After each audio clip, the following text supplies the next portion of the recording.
Move, moving on. I've put a box underneath the laptop, so I'm I better handle. So the next one of the poems is called The Card Reader. I think it was a card reader on Thomas Street. The Card Reader.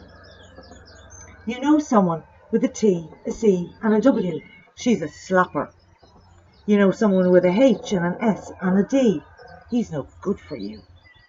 And M and a K and an O has his hand on his heart for you. You'll move house in 4 days, 4 weeks, 4 months, 4 years. You'll get married in 8 days, 8 weeks, 8 months, 8 years. You have a sore foot, a sore back, a sore head, and you'd want to have a cup of coffee with that slapper and tell her you've a rat in our camp. Now off you go. I'll kiss your money for good luck. Pigeon. Sad pigeon, always having to give way to our footsteps on the platform. They could eat what could be a crumb, or maybe it isn't.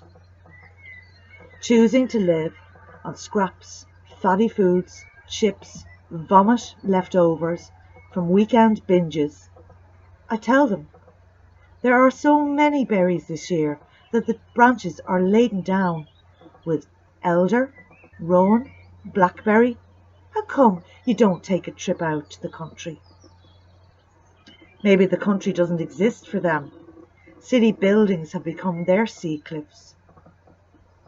They used to serve a main course of pigeon in Blaze's restaurant, a speakeasy of pints for those in the know, before bar extensions. I never fancied it myself, the pigeon dish, that is. Was it a wood pigeon? Or the one I'd seen on the street, netted and bagged in their purring sleep for the stewing pot amongst rotting joists, droppings, broken slates, open to Dublin's dirty sky.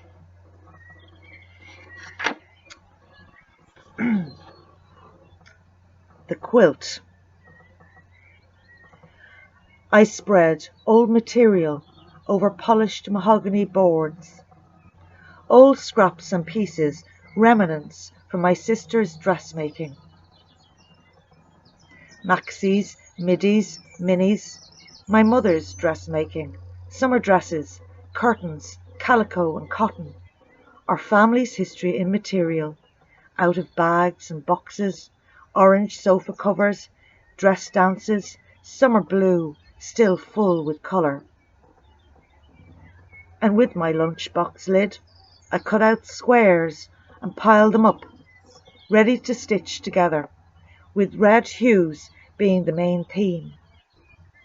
Sewing machine set up, I run the pieces together to make long lengths, then long lengths to long lengths, never staying in line with each other.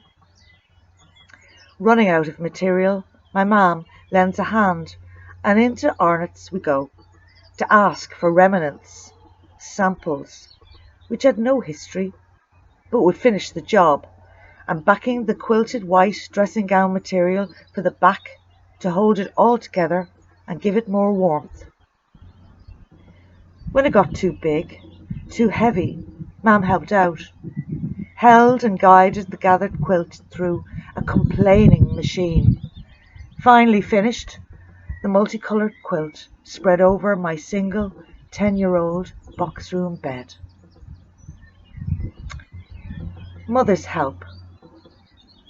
She is the one you go to when knots cannot be unknotted, drop stitches need to be rescued, nosebleeds pinch back with tissues, door trapped fingers buttered cool in the kitchen, knowledge passed down on baking trays, cooking pots rolled out on rolling pins, knitted scarves, machine stitched summer dresses and quilts, thread knot twirled on a fingertip, ironed warm white napkins.